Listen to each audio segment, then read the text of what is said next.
Good morning. This is the Eager Beaver Show. You are listening to a True North Eager Beaver Media Incorporated podcast.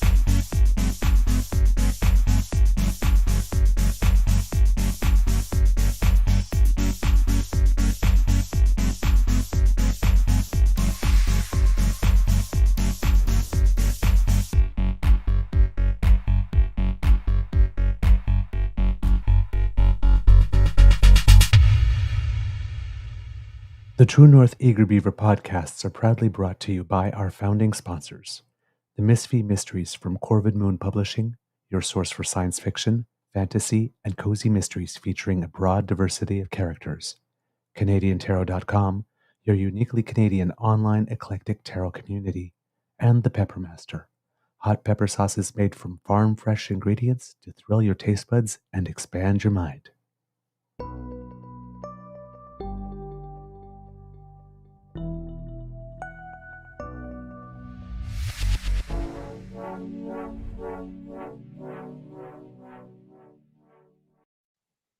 Well, good morning and hello, kids and cubs. Yeah, good it shows, eh? And welcome to season 5 and episode number 773 of the Daily Beaver Morning Show. Do. Always 100% Canadian. Today, recording day is Tuesday, October 28th, 2025, the morning after. The game that never ends. Yes, it went on and on, my friends. Oh my God. Oh, I am a tired, very tired beaver today. Oh my. Uh, yeah. Okay. Yes. Today, recording day is Tuesday, October 28th, 2025, and it looks like it's going to be a lovely day here at the Beaver Lodge. I am your host, the sleepy eager beaver. And then not with me, as usual, is my good friend, Mr. Grizzly. A big thank you goes to our podcast founding sponsors, the Peppermaster, the Misfit Mysteries from Corvid Moon Publishing, and PsychicTarot.ca. Kids and cubs, how's your mental health doing today? How's your sleep health doing today? Oh, my word. I tried. I really tried. I was at rehearsal, and rehearsal was scheduled to finish at 9:30 and went a little long. So I had the match started on my cell phone and paused, right? And during moments where I didn't have anything to do as they were rehearsing, I went over and I was watching the game, and then on the bus on the way home, I was watching the game, and then I got home, and while I was kind of doing the prep for the show, I was watching the game. But there's only so much prep you can do. It's like there's just the commercials, right? And plus, I was behind, so I was trying to catch up. So I wasn't doing that much prep for the show. And I'm watching the game, and we get to the ninth inning, and it's like, okay, there'll be extra innings. Okay, that's cool. And then it just kept going, and somewhere around the 11th or 12th inning, because I've been up since early the day before because we were together at a regular time, right? And this doesn't just happen. It takes some work that early in the morning. So I'm up a little earlier. Um, so it was way past my bedtime. I like to try to get to bed at the latest 10:30 because I have my alarm set at the latest for 6:20. And hopefully all the show prep is prepared before I get up. But I persisted, and I was fading in and out. Um, there'd be some innings that, oh, we're already at no balls and 2 strikes. I missed the last 2 pitches somehow, even though I'm watching. I'm not there. And it's like around the 14th, I'm thinking, "Okay, uh, I really should consider going to bed." But then it's like, I'm invested this much so far, and I wanna know how it ends because, well, especially if the Jays win, it's gonna be a moment we're gonna be talking about, like, forever, right? It almost I don't know, man. We're still talking about the Carter Blatt bat flip, right, and all that kinda stuff, so it would be a moment we'd definitely be talking about for a long time, and I don't wanna have missed it, right? Like, I wanna be able to participate in the conversation. "Yeah, I saw it," and when it happened, I was there. And yeah, somewhere around the 17th, I gave up. I tapped out. That's when I put the message on and, I said, "Yeah, I have to go to bed." I was having trouble, just functioning at that point. I think by then I had been up easily, uh, 20 consecutive hours, right? And, uh, we played a curling game yesterday, and we had a rehearsal yesterday, so, um physically, I had some a lot taken out of me yesterday as well. So I was really tired. It was time for bed 4 hours before I actually to bed. I didn't get back home until from rehearsal until about 10:20. So it was already past my bedtime when I got home from rehearsal, and it was sort of like, okay, you know, let's just prepare the show and, watch the Jays game and, and see how it ends. And it's like it just wouldn't end. It just wouldn't. At one point I was going like, somebody please hit something. Oh my word. So yeah, I tried and to be there to see how it ended, and I had to tap out. I had to tap out. Oh boy. So uh, I know the score because I looked it up, but I still don't know how it ended. So according to CBC, Miles Dichter, say here. This game will be remembered for a long, long time, even longer than it took to play. Ha ha. In an instant classic at the baseball mecca of Dodger Stadium that began underneath the California sunshine and felt like it ended near dawn, the Los Angeles Dodgers outlasted the Toronto Blue Jays with a 6-5 18-inning marathon victory in Game 3 of the World Series on Monday. Freddie Freeman, a dual citizen who represents Canada internationally, hit the walk-off home run to end it.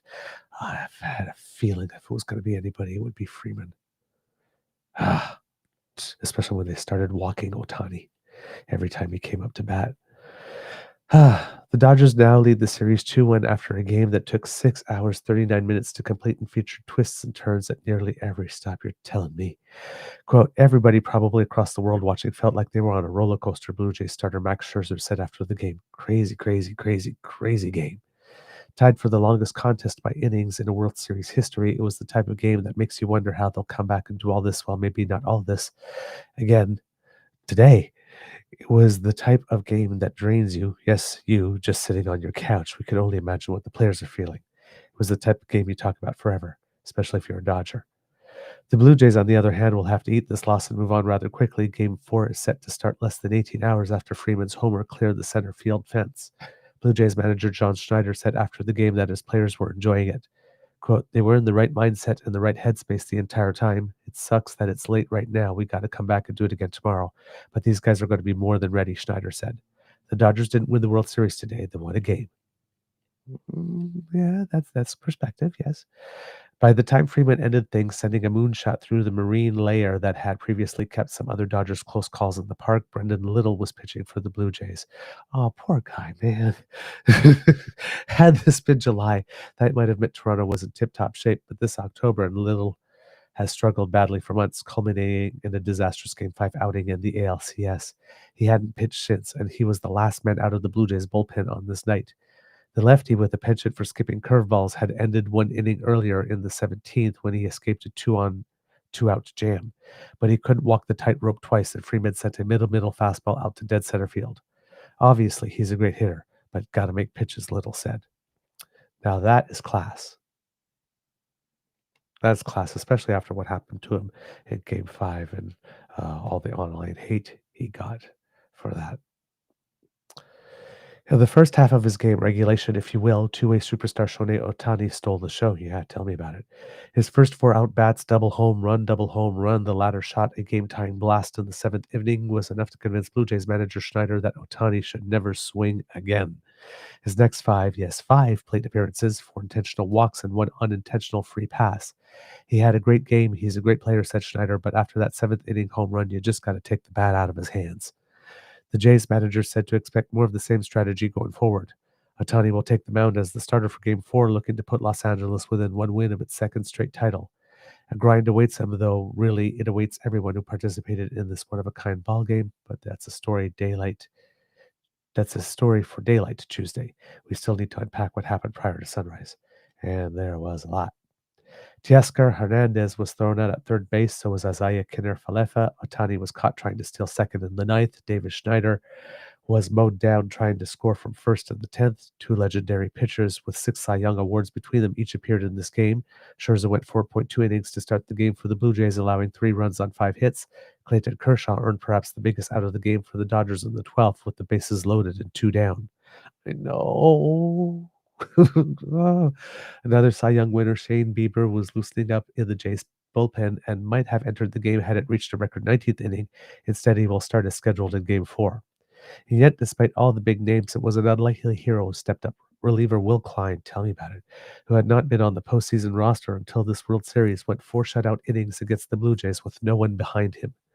In the 14th, Blue Jays fans breathed 2 sighs of relief when Dodgers catcher Will Smith smoked a ball to the warning track and Max Muncy rocketed one just outside the right field foul pole. In the 13th, after a pair of intentional walks, Freddie Freeman blasted a ball to the warning track only for the Marine layer to track that one down. I remember some of those. I was holding my breath. Meanwhile, the Blue Jays, the best offense in MLB this postseason and the 4th best in the regular season, failed to score over the final 11 innings and rarely even threatened after a series of moves and an injury left the Blue Jays with a weakened lineup. George Springer, one of the best hitters in baseball all year, exited the game after an awkward swing in the 7th. Yeah. Again, another poor guy. This guy's been hit so much this year. But yeah, he was taking a big swing at it. And the ball bounced off the bat and then onto the inside of his leg or something, and or somewhere. It was just like, hasn't that man suffered enough? Jeez. He's awaiting an MRI result, apparently. After struggling to run bases, Bo Bichette was replaced in the 7th. Game 1 hero Addison Barger, he was so good, was removed from pinch runner Miles Straw in the 8th. Alejandro Kirk, also solid, who gave the Blue Jays a 4th inning lead with a 3-run home run, was lifted in the 12th. The replacement struggled mightily at the plate. In retrospect, it was only a matter of time before someone won it for the Dodgers, with the Blue Jays offense looking so anemic. Then again, after 18 innings full of everything from momentum-shifting home runs to base-running blunders to fruit plates in the dugout, who could blame them? All told, Game 3 was an instant classic, and in the end, the Dodgers walked off in ecstasy while the Blue Jays limped away in agony. Another game awaits. And then there was that weird thing that happened with that call that I think it was 3 balls and 1 strike, and there was a pitch that was thrown, and everybody thought it was a 4th ball. So I think it was Bo Bichette, who's on first base, was starting to walk towards second base because he thought that the batter at the plate was getting a walk uh, to the first base. And then it's almost like nobody heard the umpire call it as a strike. And since it was actually strike 2, the ball was still in play. So the pitcher just like threw the ball to the first baseman, and Bichette was out, and he's like standing between the 2 bases, going like, "What the hell?" Yeah, just weird, weird. Yeah, yeah. And I remember like somewhere like in the 16th inning or something like that, were saying this game has had everything. It's like, yeah, except a double play. It's like, oh, come on, you're kidding. It's like, no, seriously. That's about the only thing that's not on the bingo card. Oh man, what a what a game! What a game! It was quite a game. But yes, I had to tap out. I had to tap out. I couldn't make it all the way, and like I said, around the 11th inning, I wasn't actually. It was like at some point along the way, it was like, it's like you're not even remembering or registering every pitch that's going down the plate. You're sort of like zoning in and out. So it's like you're clearly not watching the full game. So just like tap out now. It's like, no, is it one more time? I could keep getting up. It's like, you're done, man. No, I'm not done yet. It's like, trust me, stay down. No.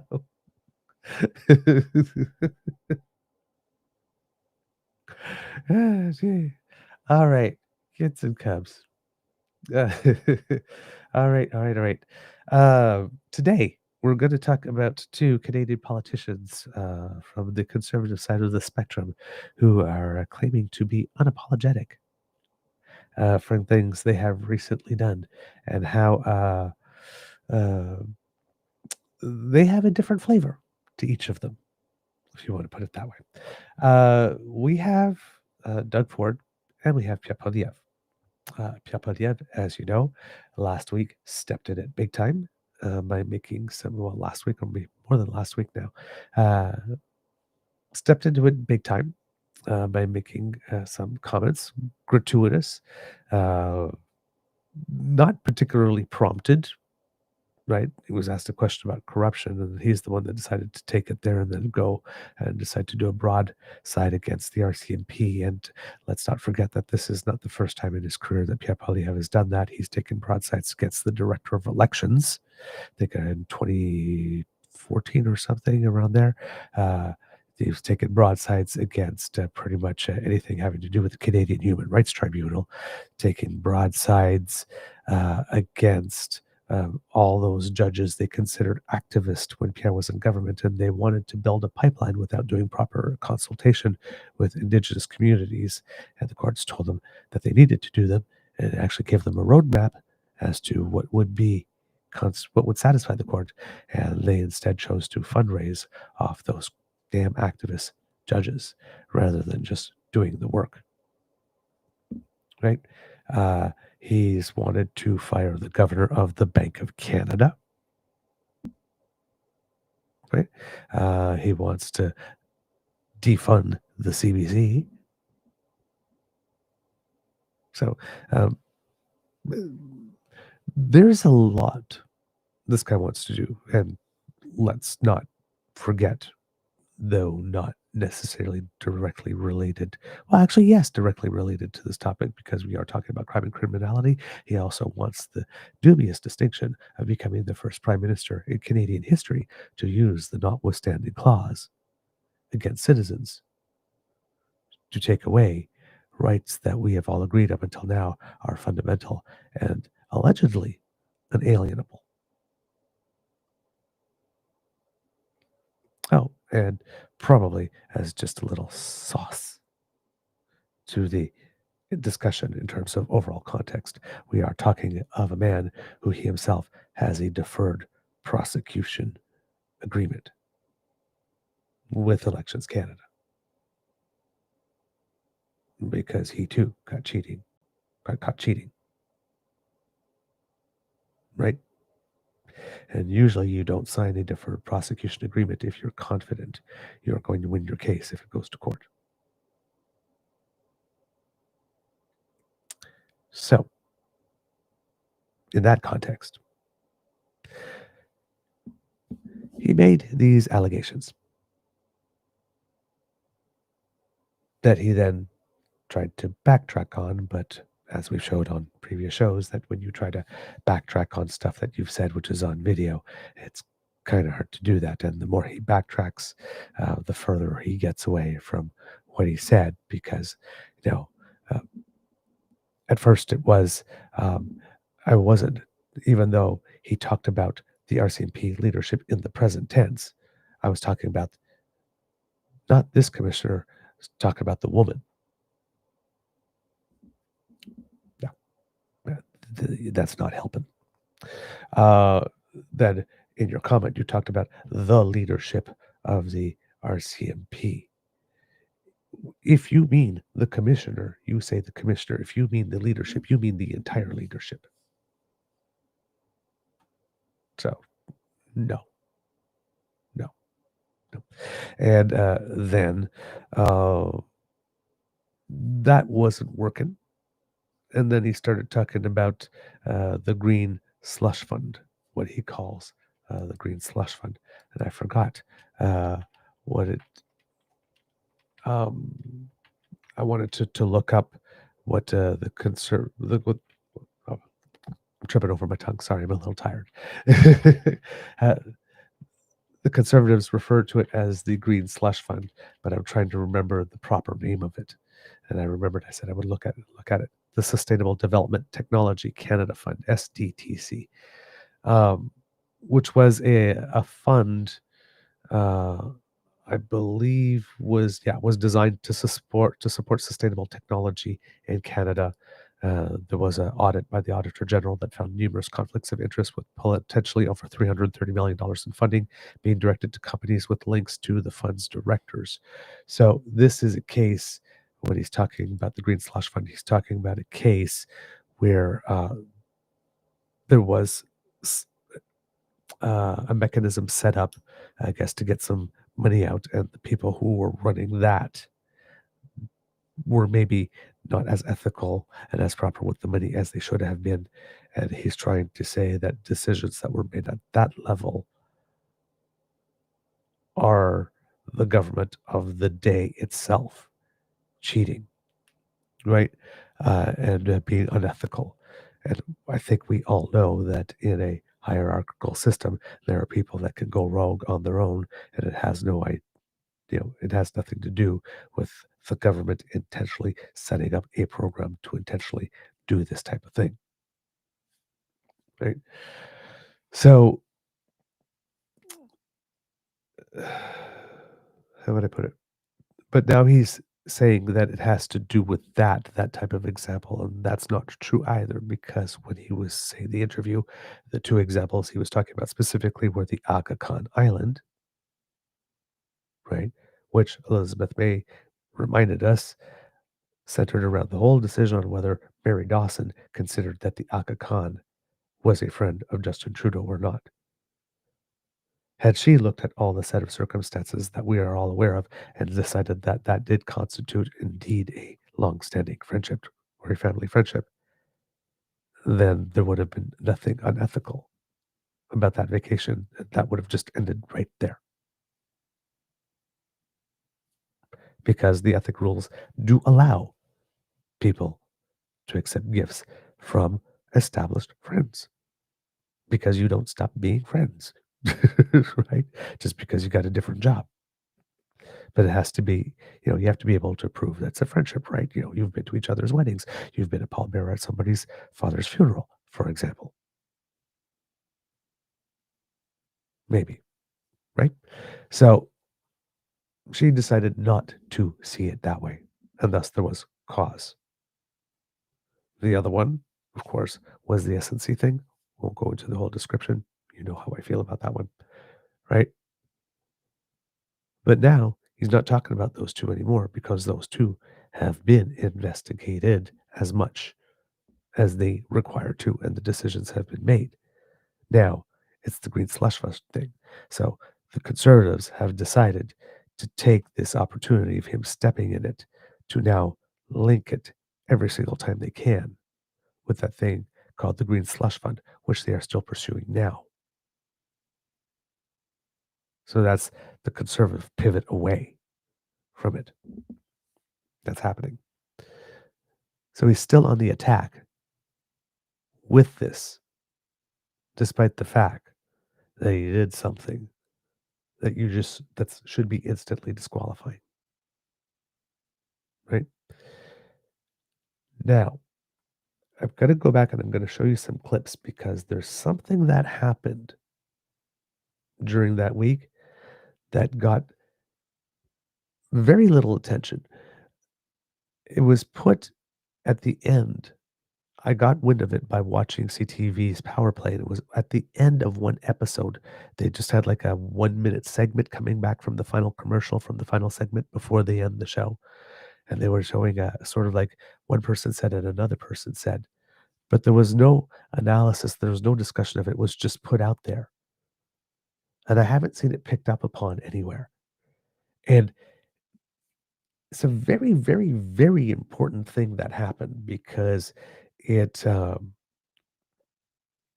one person, I believe it should have got more attention because it's a twist in the story. Should the story continue, but it's an important twist, and people are really going to need to be aware of it because it'll probably matter at some point. Again, if something becomes of this, if this just doesn't die on the vine now, we've all been outraged enough about it, and nothing is going to come of it. But if something more is to come of this, this would be a key moment. But whether it does or not, it's something that gives you great, great, great insight into the mind of Pierre Poilievre and the manner in which he and the Conservative Party of Canada are practicing politics right now. Okay. So the first thing I want to do here is to bring your attention to the Northern Perspective interview that he did. We're going to go back to that one. And we're going to look at the question and the quote because the clip that we had for it, while it was good, was still cut off. There was just a tiny little bit more there. So I wanted to have all of it. And with the question with it so that we could just sort of be refreshed. Uh, Pay particular attention to the body language and remember specifically pay attention specifically to the question because the question is about corruption in general, right? There's corruption in general. There is mention of the liberals in it, but there's no when they're talking about corruption or scandals or whatnot. There's no mention of any particular one, right, or anything. So everything that's there is where Pierre Poilievre wants to go with that open question, and then going to the RCMP thing that is completely unprompted in any way, shape, or form. All right, so let's put the timer where it needs to be, which is right here. Okay, I'm just going to go back one more because it's being a little capricious. It won't go exactly where I need it. There you go. Okay. So this is the question and the full answer. And then we'll take you to another key moment in this afterwards. When we think and we reflect on all of the corruption of the Liberal government over the last 10 years, and, you know, we've looked into it. They're accountable for over a third of all scandals in Canadian history since 1867. Right. How would you react if you were in government and you found that one of your team was involved in one of these types of scandals? Well, they'd be fired. I mean, obviously you have to find out if it was an innocent screw-up, a one-time minor screw-up that was due to a mistake, or whether it was a real, genuine corruption, self-serving corruption. But, you know, like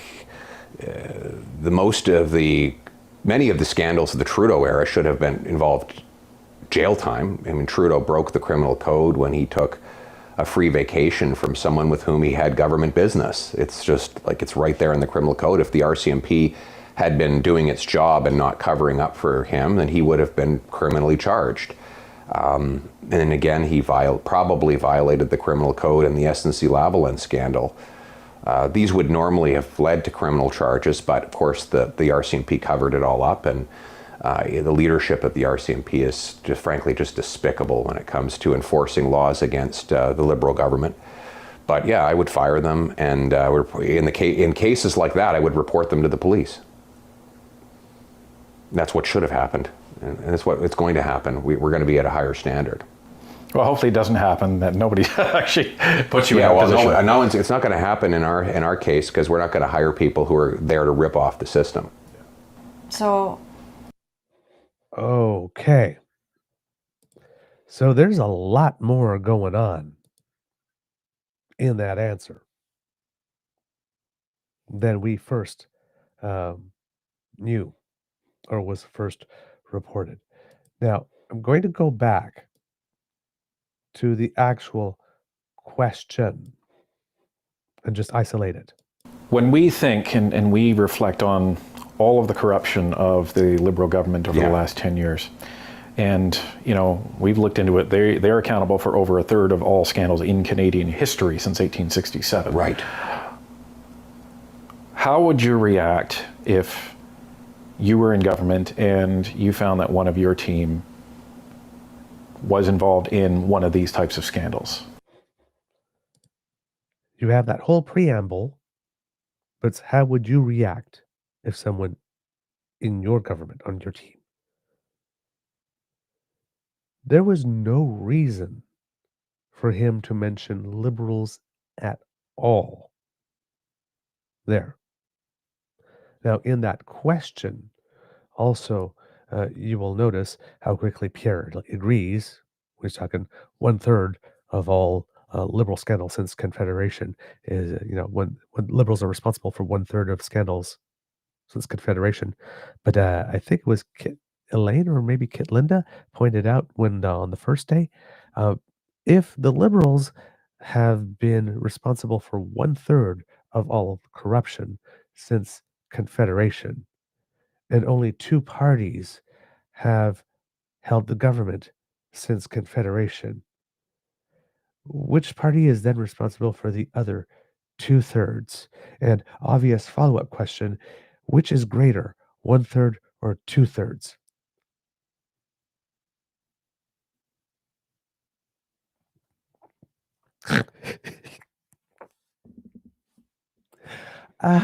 Yeah. You might not want to agree so enthusiastically.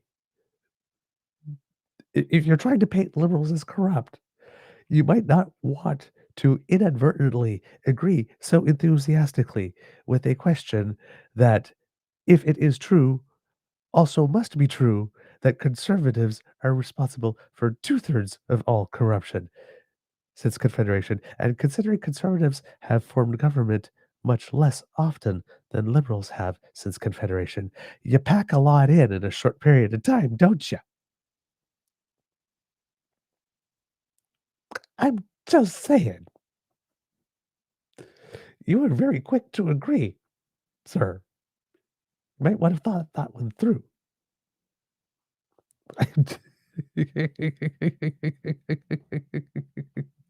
I just, it might have been Kid Grace that pointed it out. Says Kid Elaine here. Or, sorry, Kid Elaine, Kid Linda.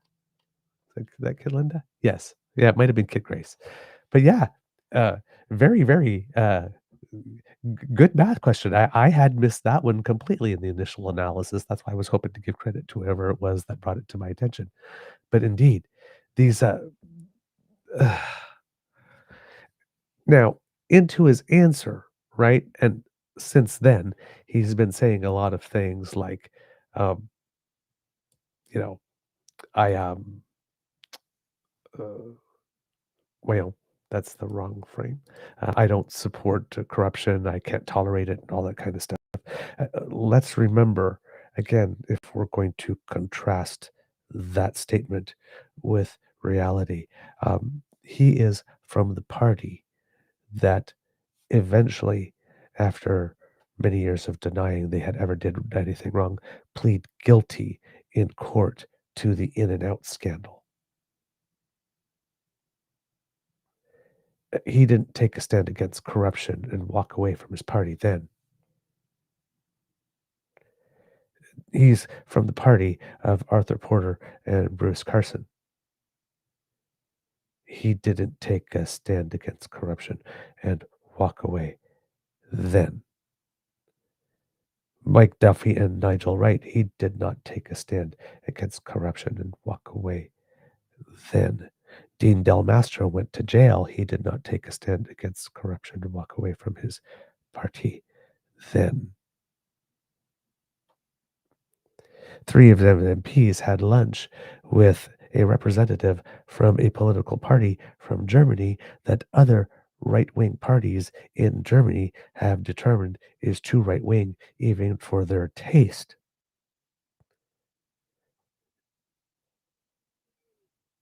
He did, I believe they did not suffer any consequences.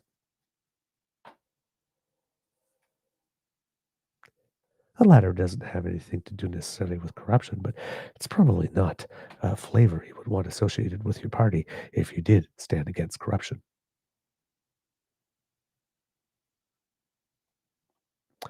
This is not a man who would deliver consequences for corruption unless it somehow directly embarrassed him and he had to cut bait.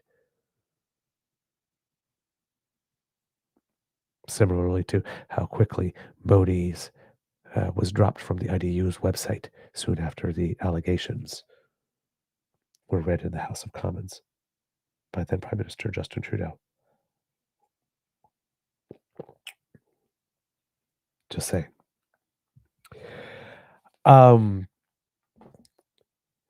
In the answer, near the end, right, he makes other statements like, we wouldn't hire people to do that type of corrupt work. Let's take a little bit of a look at that again. I'm going to go, the start of this is not going to be as clean as possible, but I believe it was probably around here. Hold on, let me see. What was the stop time there? Yeah, so it's probably around 29:10 because it was after the lull in his answer. So let's go to about here. All right.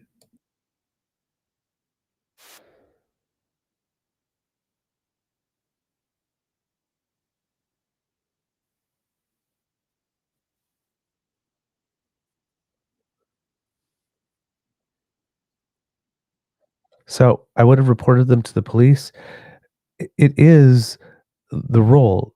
The ethics commissioner, like the auditor general, is an officer of parliament. They report to parliament. If in their investigations they find anything that is illegal, they are bound by the law to bring it proactively to the police for investigation. If something like this had happened in his party, like this, yes, okay, if he would have brought it to the police, that's fine. But he wouldn't have to. Because if something like that had happened in his party and the ethics commissioner had indeed looked at it and found something genuinely, the ethics commissioner on their own, without any help from him or guidance or order or command or whatnot, would have handed it over to the police. So there's no virtue here for him in this.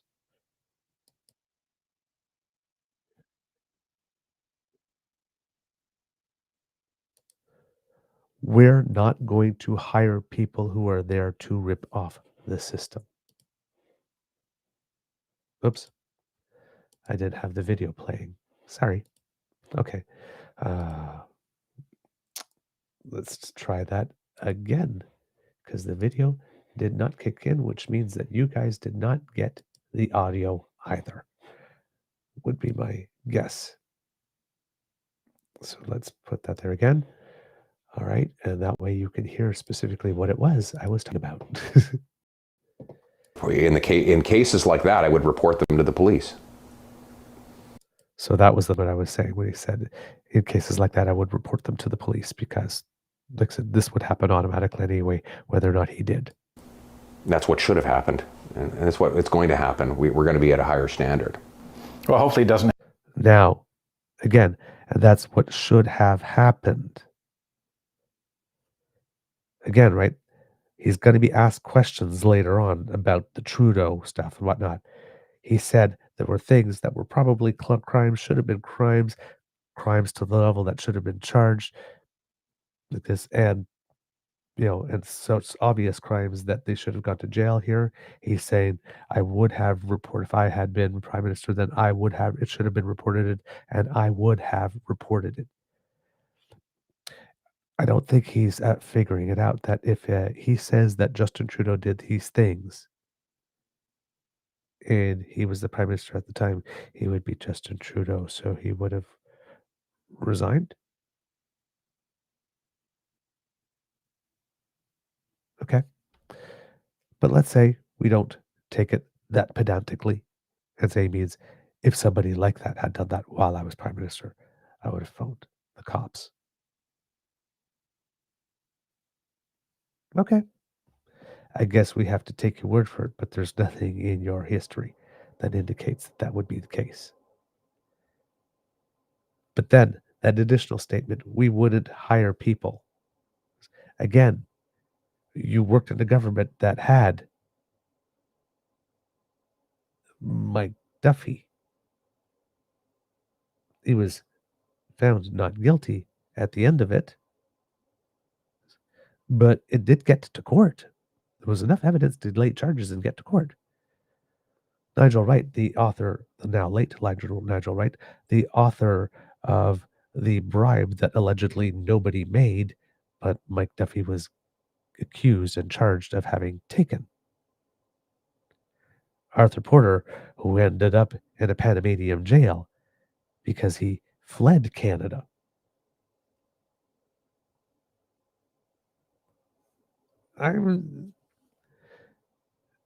He didn't. I don't recall Pierre Polyev making a video talking about that then. I don't recall him making a big deal of saying, oh my God, this happened to my party. I'm calling the police.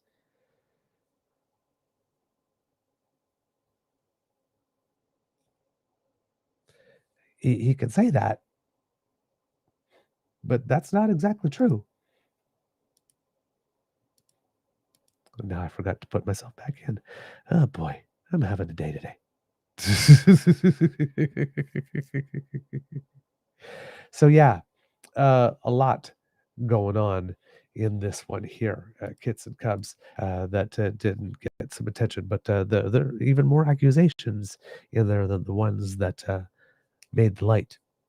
Now, after this, as we all know, there was the clip of the RCMP commissioner responding to this when he was asked point blank about it.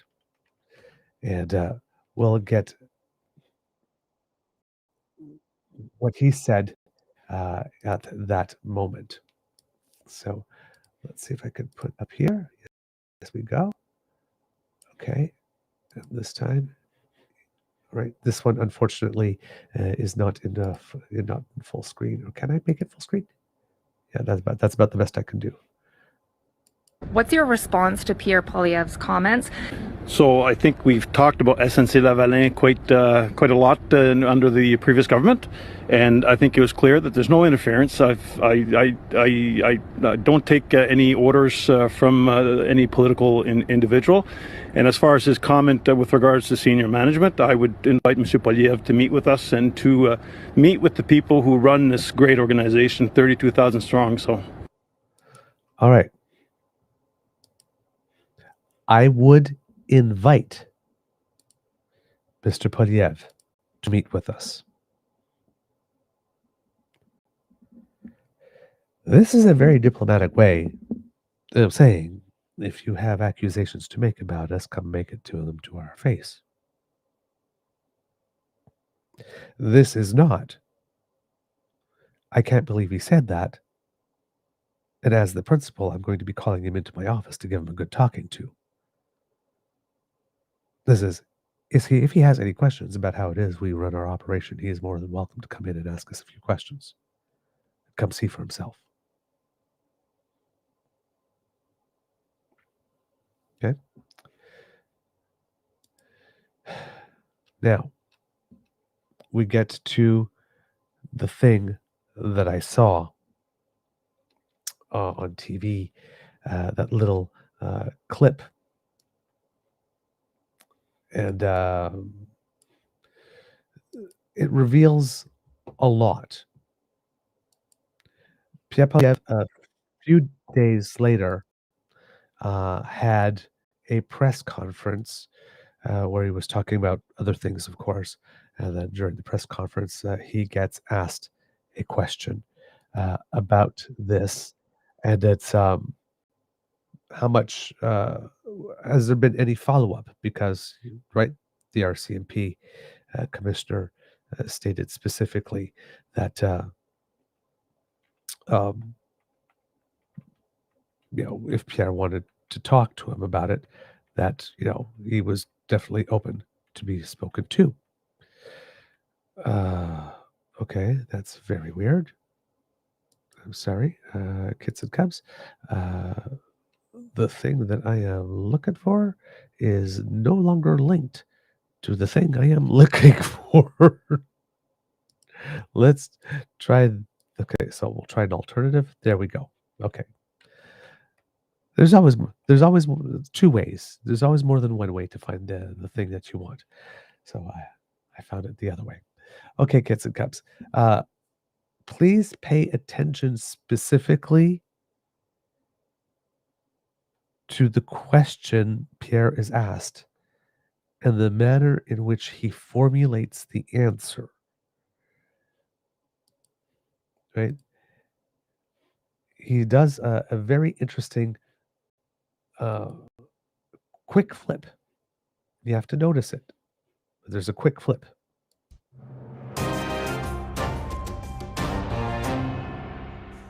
Welcome back to Power Play. Conservative leader Pierre Poilievre faced some more questions in the wake of controversial comments he made about the RCMP and his accusations that they covered up Trudeau-era scandals. Poilievre insists he was referring to former Commissioner Brenda Lucki and not the leadership of the force as a whole. CTV National News producer Rachel Haynes asked Mr. Poilievre if he would meet with current RCMP Commissioner Mike Duhem. Here's what he had to say.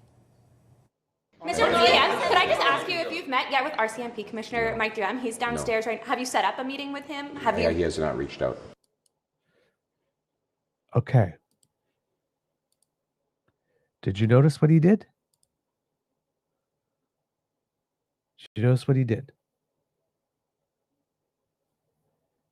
Pierre made the accusation against the RCMP commissioner.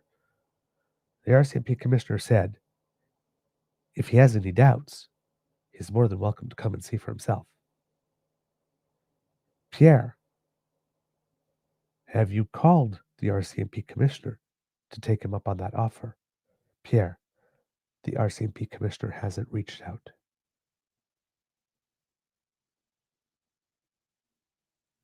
Pierre makes the accusation, and then it's not up to Pierre to accept the invitation already made with cameras rolling and live mics for him to go. The commissioner of the RCMP also has to pick up the phone and personally invite him. I'm not going because the commissioner did not reach out to me. Yeah, he did. We just showed the clip.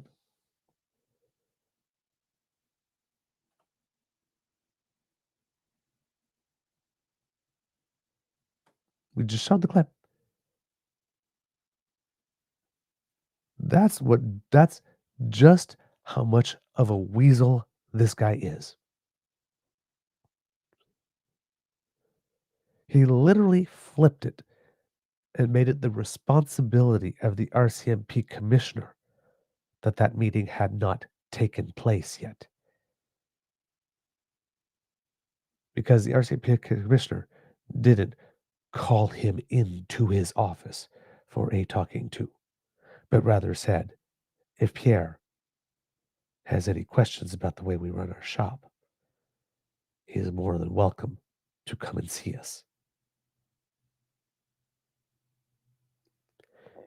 Pierre wants to level the accusation, but he doesn't want to go talk to the RCMP commissioner.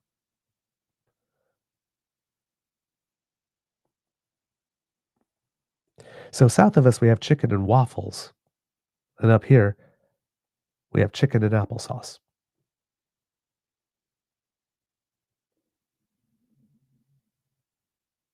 Pierre will not get his security clearance because after that he'll be gagged and won't be able to talk to people, even though you're not supposed to talk to people about what it is you're here in a security clearance.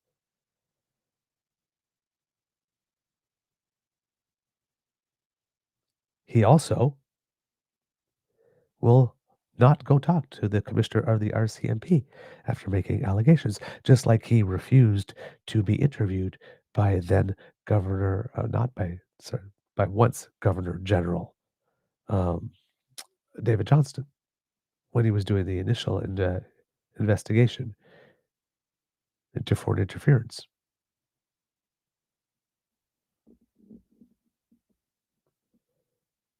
Makes the accusations,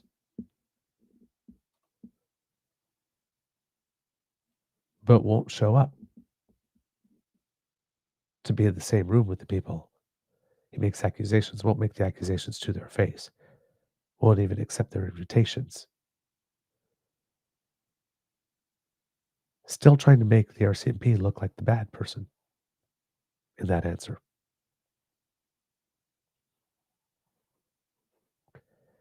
No. Have you had the meeting? No. He hasn't reached out.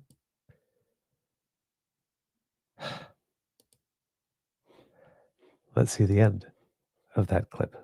So we'll go back to the question, and then we'll cut away to the RCMP commissioner again. Here's what he had to say. Mr. Diaz, could I just ask you if you've met yet with RCMP Commissioner Mike Duhem? He's downstairs right now. Have you set up a meeting with him? He has not reached out. Commissioner Duhem was then asked to respond to that and whether he wanted a meeting with Mr. Poilievre. Have a listen. Listen, I find myself privileged to be the commissioner of the RCMP to represent such a great organization. I said what I had to say last Thursday. I'm not going to come back on that. Do you want another meeting with him, or do you want a meeting with him? The door's always open. So yeah, there you have it. The question to Pierre was, have you set up a meeting? No, he hasn't reached out. The question wasn't, has he reached out to you? The question was, have you set up a meeting? The commissioner, you want a meeting? I said what I had to say. I don't have anything else more to add. The door is always open. Commissioner doesn't want a meeting, is not seeking a meeting, doesn't feel that there should be even a need for a meeting. It's pretty clear to him that everything was okay. But if Pierre wants to talk about it, you're welcome. I'll make time for you.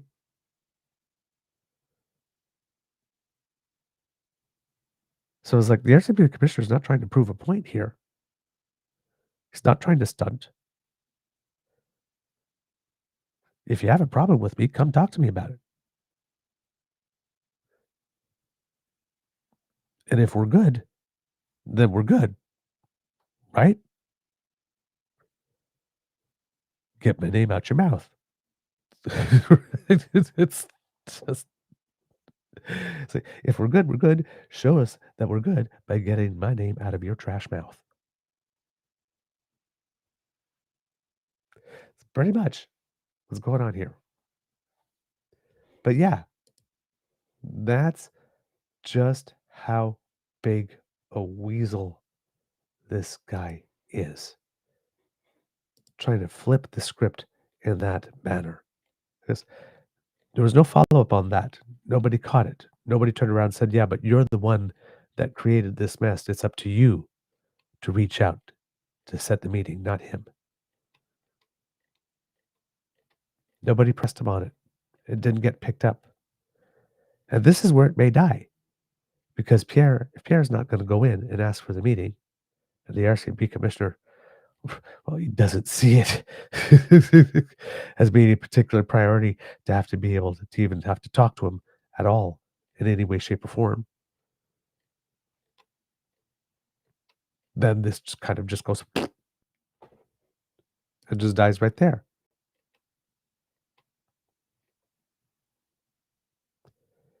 Pierre Poilievre was so brave when he ran his mouth to Northern Perspective. He's too chicken to pick up the phone afterwards and reach out. It's inherently dishonest. It's duplicitous. It's a sign of someone who has no character, no moral compass. Definitely not a leader. Make an accusation. Somebody says, I think you might have it wrong. Come talk to me if you want to learn more. And then not taking the initiative to learn more. Just said, Pierre Poilievre strikes me as the type of guy that if you were in a fight and you thought it was over and you're walking away, I guess he would sneak up and run up behind you and give you 2 more shots in the kidneys as you got your back turned. Just how much of a coward do you have to be so brave when you're slumped out in a couch with friendly faces and friendly voices and you let go like that and actively try to sow distrust in our public institutions? And then when you're called on it, particularly by the people you accused, and then you claim you weren't accusing. But we all saw the tape and then put it on them to make the meeting happen, to prove to you that they didn't do. That is just so... You can't respect that. You already couldn't respect the fact that he made the allegation in the first place, but you can't respect that.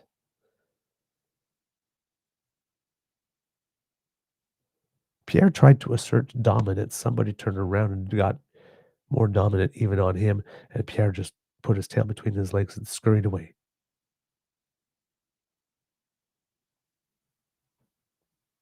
And there will be no consequence.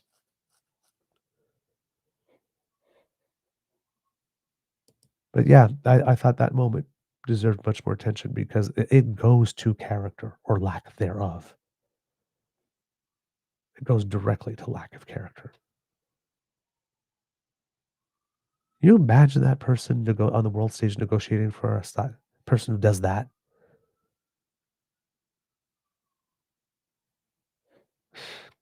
Man, did we ever dodge a bullet? Did we ever dodge a bullet? Oh my God. Yeah, Kitland, I am. Skippy brings the word entitled to a whole upper stratosphere level. I hear you. I am right with you. Oh my God. Okay. Wow. All right. The other guy, Doug Ford, spent $75 million of Ontarians' money making an ad. It starts airing in a critical period before the budget and before the Prime Minister has a chance to meet up with the President again in the hallways of the APEC summit. And also at this moment, as a little aside, big thank you to Kit Bucky, who gave me a gentle correction. It is definitely APEC with a long A, but ASEAN and not ASEAN, as I have been saying for the other organization. So I have now put it in the filing cabinet, and hopefully I will remember it next time I have to use it. But thank you for the gentle correction. And Bucky would know.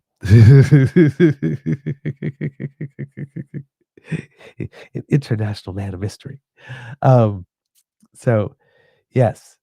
I threw myself there with that a little aside. I forgot where it is. I was exactly going here. But yes. But we're talking about Doug Ford here.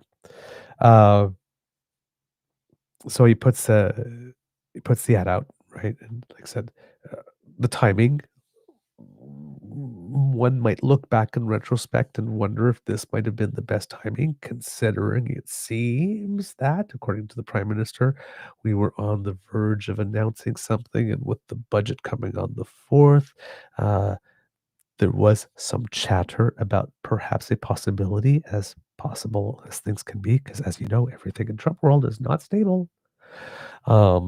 It's less stable than weather in Halifax. Is it in Halifax, that thing, that commercial, if you don't like the weather, wait 15 minutes?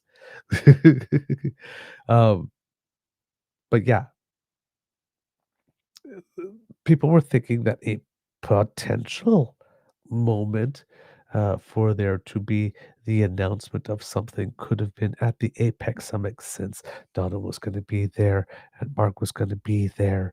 And, they've been talking about it and saying that something's coming. We've been making progress, and it would sure be nice to have it out on October 29th or so, or October 30th, a couple of days before the budget comes down on the 4th, so you can get a good 1-2 punch, marketing, branding, all that kind of stuff, right? For Donald Trump, might have been a good thing too, have something with Canada, the couple of days later, something with China, which seems that there's been some movement, as we mentioned on the show yesterday. Boom, boom, win-win for everybody. And then, well, it was not to be. Now, word on the tweet is that it could be many things. There's the Stellantis GM thing, but other people are saying that it has something to do with the fact that the Prime Minister, in that interview with Michel Hussein, just matter-of-factly confirmed that, yes, we would respect our treaty engagement, as our engagements as a signatory to the court of the International Criminal Court, that if Benjamin Netanyahu, if there was a warrant for his arrest, were to set foot on Canadian soil, that yes, we would fulfill our obligations. It seems that somebody ran to Trump and said, "Did you see this?" There's other claims of other things. Did you see this? Did you see this? All along the way. Who knows? Really? Who knows? Right? It's chatter, but nobody knows what it could have been. But what you're not seeing here, as we showed at that press conference yesterday, we have like Mark Carney saying, well, it is the sole responsibility of the federal government to be negotiating on behalf of Canada, and the United States is negotiating with us, not with Ontario. So, while, the premiers have responsibilities of their own in terms of promoting certain things, Doug Ford employed a strategy that seemed obvious to us, was not going to help us as Canada negotiating with the United States. And therefore, we did not do that. But there was no, Doug Ford, you're terrible for having done that. You ruined everything. And then the Prime Minister, whether he's feeling that or not, we don't know. Because yesterday, my first suspicion was like, well, I didn't see Mark Carney say, "Doug, you shouldn't do that." Well, we know Mark Carney likes to look to the camera side and smirk a little bit every now and then. So, but when yesterday he said, there's no point in getting emotional about these things. They don't serve any purpose whatsoever. That could apply to him as well, right? He was peppered with 2 or 3 questions. Are you upset with Doug Ford? Did Doug Ford ruin everything like this? I don't get emotional about these things. It could apply to that. And it's like, yeah, I want to freaking take his head off, you dumbass. Why did you do that then? Couldn't have you waited a couple of days after the 4th or something? But, or Mark Carney could have been, you know what? I have to spend so much time with that dickweed. Go ahead, take the shot. I can. It'll be worth it.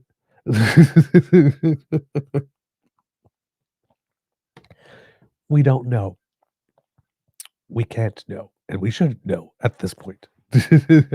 As well, these are cards you do not want to put at the table at this time, at this point in the negotiations. But it's fun to think about the possibilities.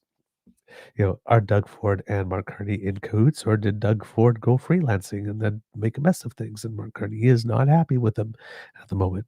Well, listen, one way we will know for sure is if the Jays manage to win a game out in Los Angeles to ensure that the World Series gets back to Toronto, and if we see whether or not those ads are back for Game 6 and or 7,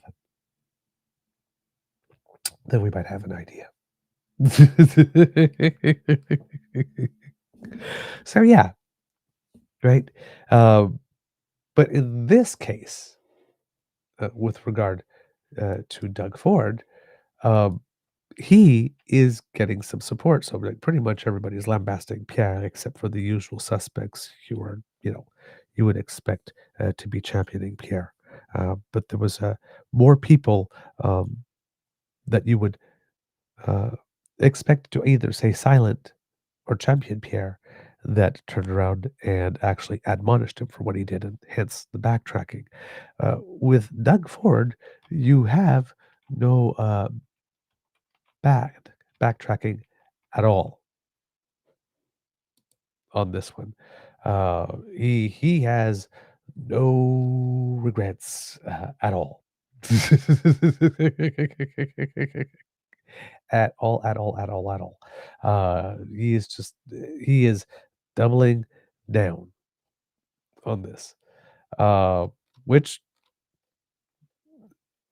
again, is a strategy. I'm not sure how helpful it is with regard to the United States at this moment, but I'm not gonna lie, it feels good.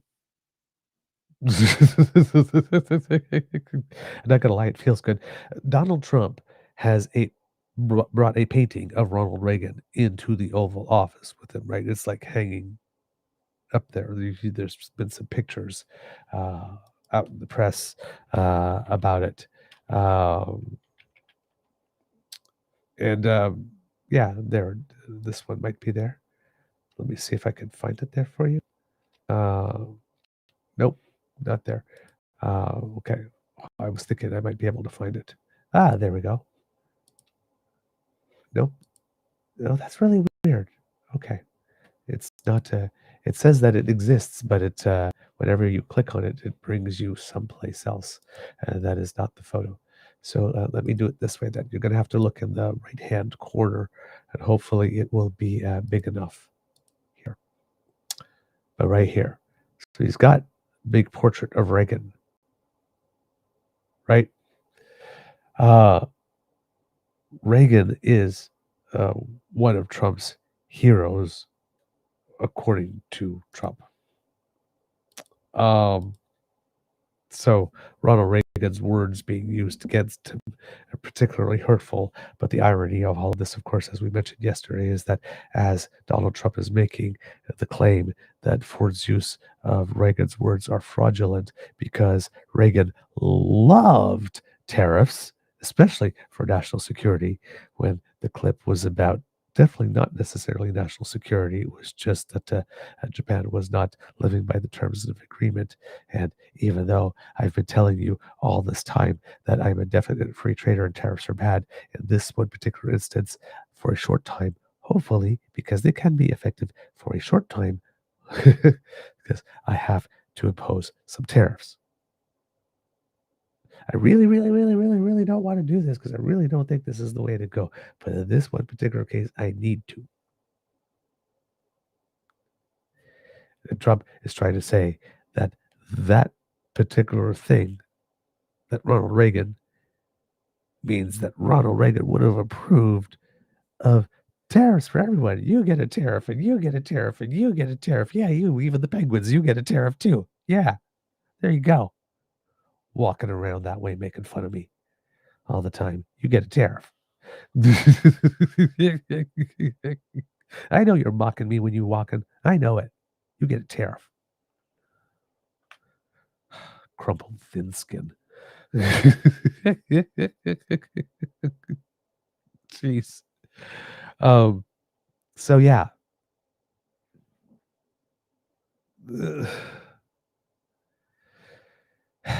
And of course, this particular tariff is not going to do wonders for his legal case. I only impose tariffs for national security. He's like, you hurt my feelings. Extra 10% for you.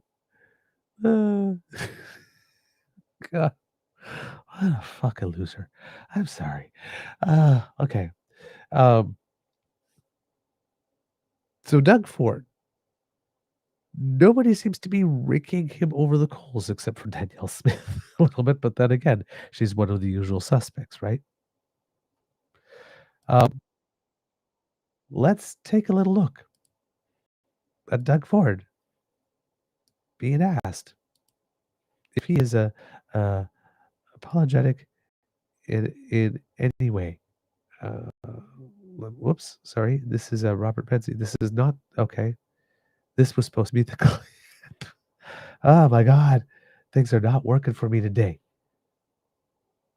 Okay, let me take this off the screen. You can see it says Doug Ford Unapologetic. So I thought that was the clip. That was my bad. I tried to take a shortcut, kids and cubs. I thought I could just look at a previous video in the history that was there and bring it back up, but I clearly ended up picking the wrong one.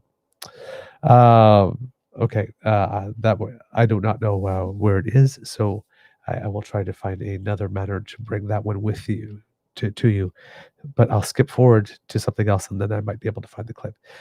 Doug Ford is not only unapologetic, but his appearances on U.S. television, ABC News had him on last night, and well, let's just take a little look at what he had to say there. Doug Ford, he's the feisty Ontario premier who refuses to kiss the ring. So now President Trump is slapping an extra 10% tariff on imports from Canada. That's dirty pool, and you can't do that. And let me just tell you, they shouldn't have done it. And they've apologized, and they said, we're going to take the ad down. Well, they did it, but they did it very late. They let it play for another 2 nights, and now they took that ad down. So I don't know when it's going to kick in. We'll see, but I don't really want to discuss it. I doubt very much that we apologized by editorial addition. Well, in case you missed the Ontario anti-tariff ad, this is how it all started. Premier Ford taking President Trump's hero and basically using it against him. When someone says, let's impose tariffs on foreign imports, it looks like they're doing the patriotic thing by protecting American products and jobs. And sometimes for a short while it works, but only for a short time. High tariffs inevitably lead to retaliation by foreign countries and the triggering of fierce trade wars. Then the worst happens. Markets shrink and collapse. And as you could hear, the ad uses parts of President Reagan's 1987 speech on tariffs, making the point that they can lead to dangerous consequences. Trump called the ad fake, accusing Canada of trying to manipulate the Supreme Court ahead of a hearing on tariffs, and said negotiations are now off. By the way, Reagan's speech is not fake. It's 100% real. And if it feels like we've been here before, it's because we have. Trump called negotiations off this summer, but backtracked after 3 days. Well, the man at the center of all this drama joins me now, Premier Doug Ford. Good to see you, sir. Oh, Kara, thanks so much for having me on. I start every interview in the same way.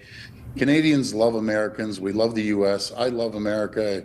I was there for 20 years. I think the world of them. And this ad was all about making sure that we protect Canada and the U.S. manufacturing jobs. And Ronald Reagan was a free trader. He didn't believe in tariffs. Protectionism is the worst thing for any country, especially the U.S. and Canada. So, you know, after all the backlash, I have to ask you, you sure know how to push President Trump's buttons. Do you regret running this ad in any way, shape, or form? I don't regret it at all. My intention was to make sure the American people were informed and have a conversation. And it really started a conversation. We've seen over a billion, with a B, a billion impressions, meaning a billion views from around the world. I was getting calls from over in the UK, Scotland, Italy, Portugal, India, all over the place. Again, this is about making sure that American people understand a tariff on Canada is a tax on Americans. So let me ask you, President Trump is calling the ad dirty pool, even warning that he can play dirtier. Are you worried? Well, I'm not going to get into name calling back and forth. This is dirty. It wasn't dirty. It was factual. And I can tell you, Ontario, just Ontario, not all of Canada, even though Canada's the #1 customer to the U.S., we're the #1 customer to 15 states. Ontario is #2 to 12 others. 9 million Americans wake up every morning to produce a product or a widget or a service for Ontario. I believe in the AmCan Fortress. Let's work together, the American-Canadian Fortress. Let's be the strongest countries in the world, the safest countries in the world. And you don't do that by attacking your closest friend and ally. And President Trump has been attacking Canada from the day he's been elected. And that's unfortunate because we love Americans, and I know Americans love Canadians as well. All right. Now, as much as I get on Doug Ford's case for the AmCan stuff, in that context, used that way, when talking to Americans, is I see the appeal. As a Canadian, I do not. Right? As a strategy. But in there, Doug Ford just basically said Trump is a liar. We're talking about the Reagan tariffs, right? Saying that I want Americans to be informed, so Trump is misinforming them. There are some digs there, some heavy digs. Do you feel bad? No, I'm not apologetic at all. the enthusiasm, the way he says that with his full chest, right? Those things will probably not be well received. Doug has no fucks left to give. It would seem here. By doing this. Again, I do not know whether or not this is wise in one sense because Trump is so mercurial. But on the other hand, for people to see other people turning around, it's like, no, it wasn't a lie, it was factual. Like, just matter of fact, plainly, and not being apologetic. There's some value to that. You got to see it if you want to be it, right? So if you want people to stand up, best way to have that is to be somebody that they see standing up. So there is some value to this here, but it's a big gamble.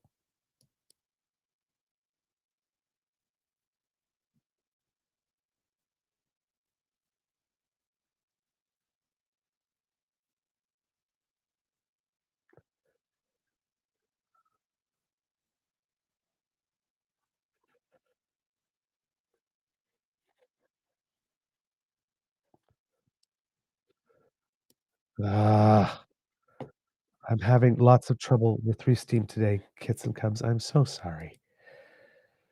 All right, let's actually that's not going to work at the moment because the thing went ahead. So let's try this one more time. I'm going to have to use closed captions to find it.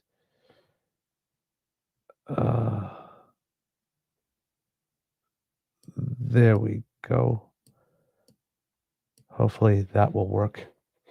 I'm so sorry, kits and cubs. The things are not connecting up as reliably as they should.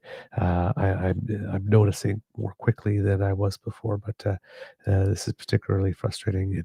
These things should be happening automatically, and they are not today. So please accept my apologies. solid relationship for decades and decades, that's for sure. You know, your Prime Minister, Mark Carney, put out a statement over the weekend, Doug, as this ad played out during the highly watched World Series, we should point out, saying it is the sole responsibility of the government of Canada to have these tariff negotiations with the United States. So I'm curious, after that statement that he put out, what's Carney telling you today? Does he want you to back off? You know something, I agree with the Prime Minister. That's his sole responsibility. My sole responsibility as the largest province of 16 million people is to protect our steel sector that's under attack, our manufacturing sector, which is under attack, our auto sector that's under attack. And when we get hurt, Americans get hurt. We're so integrated, especially on the auto sector. It's been around since the 1960s, the auto pack. And you can see, talk to any CEO of any of the large American auto manufacturers, they're losing billions and billions. What we've seen right now in the US, that manufacturing jobs, including auto jobs, is declining and inflation is going up. President Trump ran on creating more jobs, which is not happening, lowering inflation, which is not happening. The way to fix this is make a deal with your number one customer in the world. We buy 400% more vehicles off the US than any other jurisdiction in the world. We're your greatest customer. And yes, you're our greatest customer, and we appreciate it. And we respect America. We respect everyone down there. But you don't attack your closest ally and friend. And it clear. So there, a very interesting framing by Doug Ford there, as in, again, boldly saying, right, inflation is not coming down. These things that Donald Trump said he was going to get done are not happening. If you want those things to start happening, the best way to get started is to make a good deal with Canada. So framing it directly is, you want these numbers to stop being as bad as they are. Hey, have we got a deal for you?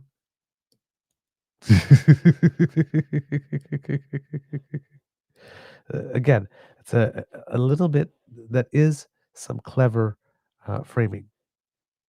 Attempt at reframing it, the question, particularly for the American audience. All right, let's see, and then let's go to just one last more bit. I think here that was that had something of note, if I remember correctly. And clearly your leadership style in many ways is different from that of Mark Carney, as we just saw him recently, you know, sitting in the Oval, and he was very chummy with the president. Some would call you the enforcer.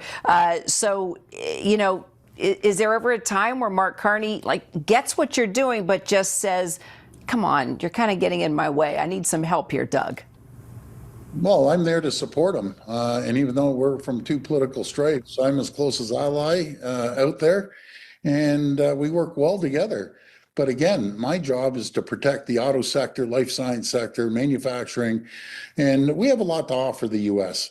We ship down more oil than anyone else. We ship down the uranium to keep your nuclear facilities going, your potash to keep your agricultural sector going, the mining, high-grade nickel comes from Ontario, and we're there to support our great friends. I don't want to fight. I want to get to the table and start making a deal. I want the Prime Minister to get to the table and start making a deal on all those sectors to make both countries a lot stronger. President Reagan was the greatest president ever. He has said it over and over and over again. Protectionism does not work. President Reagan is bang on. We've created more jobs once we created the Canada-U.S. free trade deal back with Prime Minister Brian Mulroney than ever in the history of the U.S. All these tariffs are doing are hurting Americans, and I want to help them. And as I pointed out last week when the ad was playing, President Trump loves Ronald Reagan. It's the largest portrait that hangs in the Oval Office, right to the left of his desk. It's his hero, and he'll tell you that. So let me ask you, Doug, what does it say about the way Trump governs that a TV commercial could lead to such serious action on your economy? Well, I found it ironic because when we first played it, President Trump came out and basically almost congratulated us and said, If I was Canada, I'd run those ads too. And I guess he woke up the next morning, someone got into his ear and said, those are terrible ads. I don't want to, I have no intention to poke President Trump in the eye. I just want to get a deal that's going to be successful to all the states that we deal with. And again, we're the #1 customer to the US from anywhere in the world. And Ontario is the 3rd largest customer in the world, next to China and Mexico. The only difference is we buy a lot more off America than China and Mexico. That's the difference. They start undercutting and shipping products in. We don't. We play fair, and we have a great relationship with our American friends. So that was the one unfortunate part of that interview for me. Donald Trump. I'm doing it again. Fuck. Doug Ford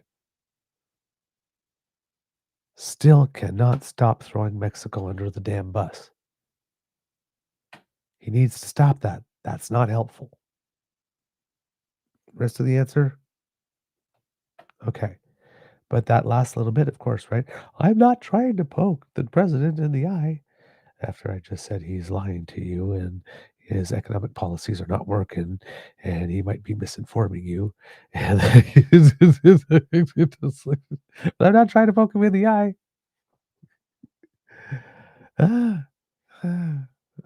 Well, yes, Kid Saucy, we play fair. Now, Doug Ford, don't be lying like that. Canadians play fair. Doug doesn't, though. He's not always on. He's not always. He don't always play by the rules. So, but this form of being unapologetic, and I see the diversity of views here in the chat, right? Kit Linda going, I still think that these were a bad idea, no matter what positive benefits that they might have had. And I too, I wonder about, I seriously wonder about the wisdom. Now, if this was the type of thing you were going to do, that type of ad is the type of thing I would have done, right? Ronald Reagan's words, we're not saying anything ourselves. Right? We're not, because, hey, it's not us, it's Reagan's words.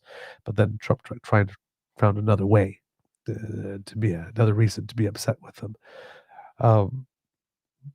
But like I said, this is probably the least offensive way whatsoever one could go about doing that. So, I probably ill-advised. This is the thing I don't know. See, I don't know. I know it's resulting in some immediate pain.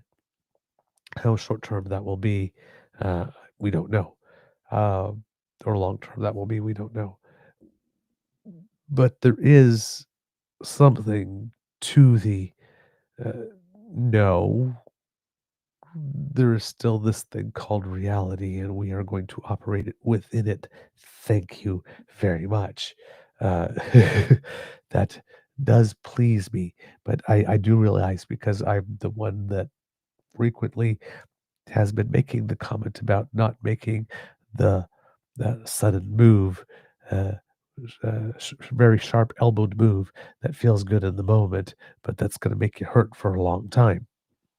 And this very well could be one. But does feel good. I won't lie. Not expecting, I wasn't expecting a meltdown of this size, right? Which is what leads me to believe that it has to be something else. It has to be the preemptive framing for the court case. It just has to be, because the reaction is so disproportionate for what the occasion calls for.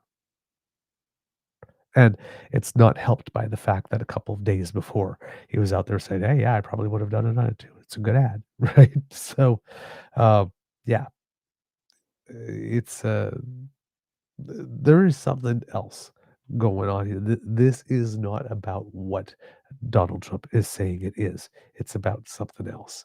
And he's found a convenient pretext to go out on some type of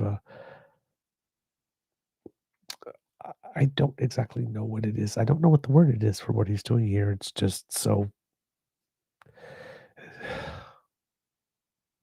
his latest destabilization attempt is the best way that I can put it at the moment.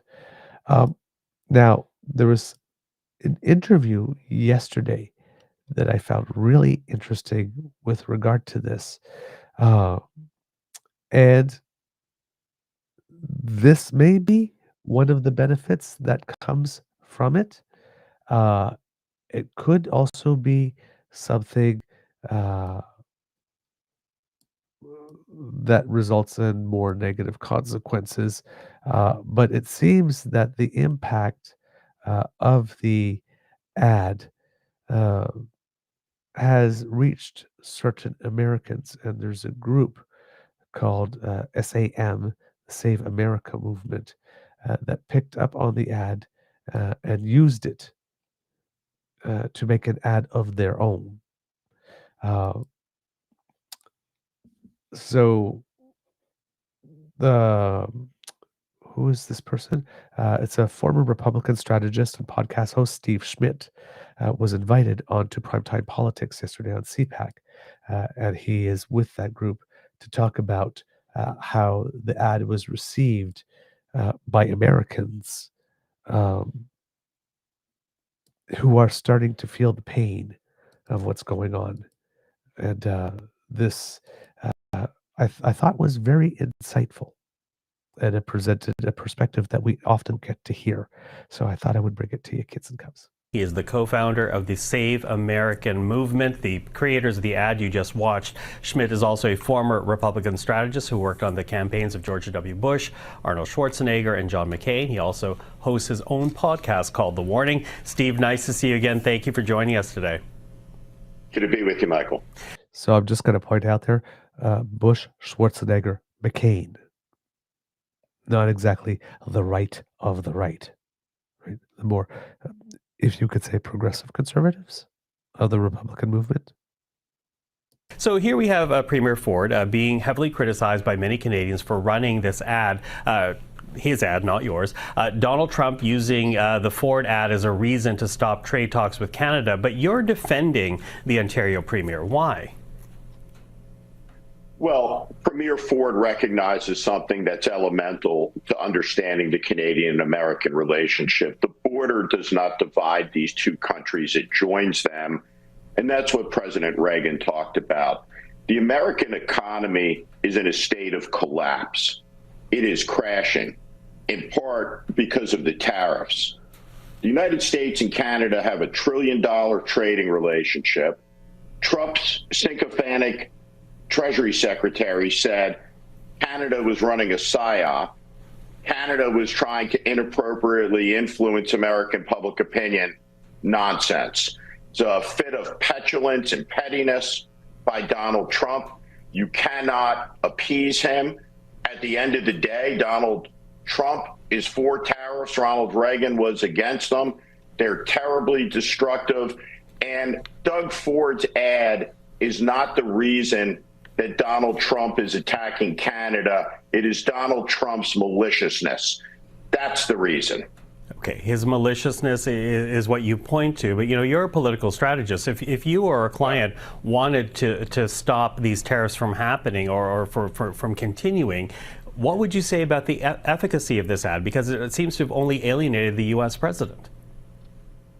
He's easily alienated by the truth. And the truth is these tariffs and his trade policies are devastating the economies of the United States.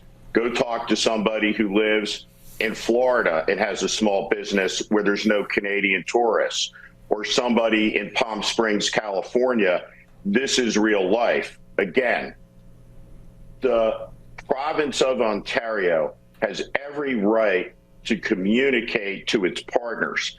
It's the largest trading partner for dozens of states, and they quoted an American president, and Donald Trump lost his mind because Donald Trump punishes speech. He punishes dissent.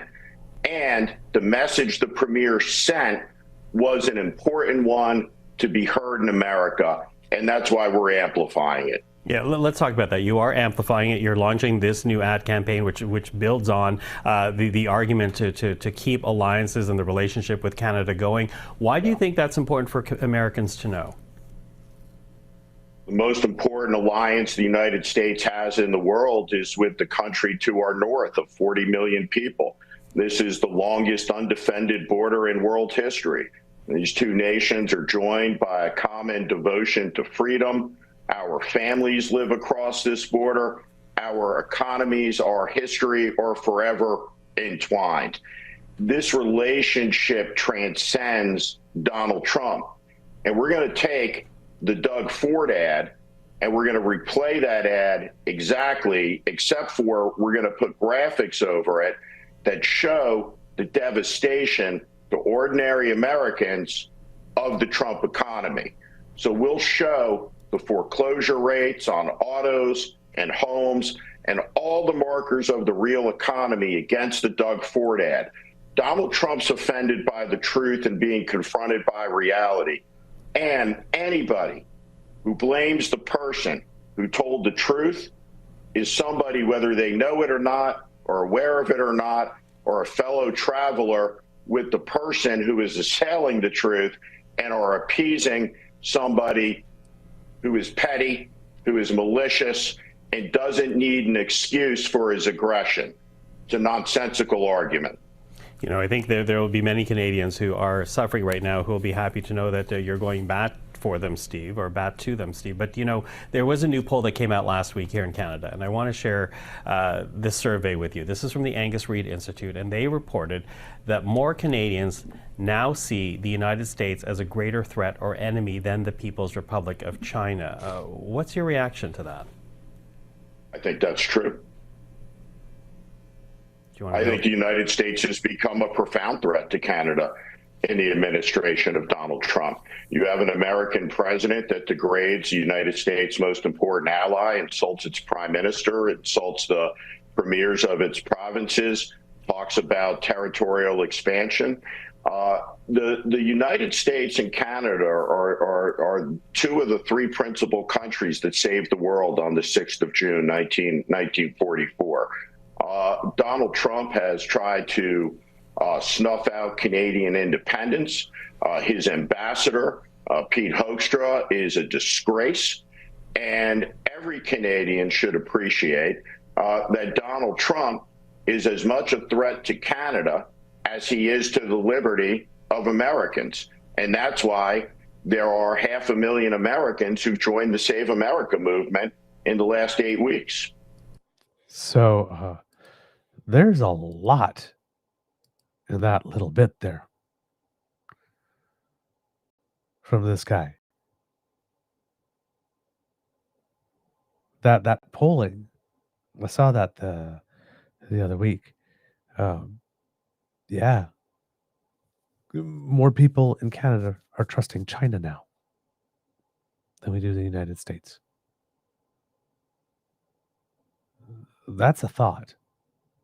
That's a big shift. And this guy who's American and former Republican strategist says that they're right to believe that. And lays it down very plainly.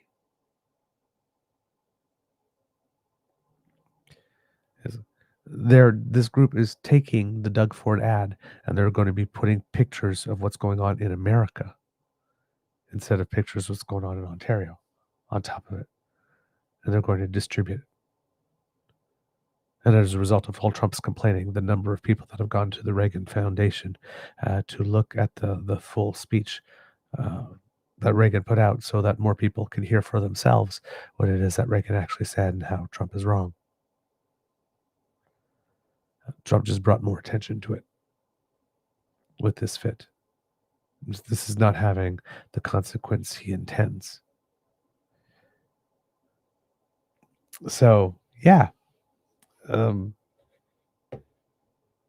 Again,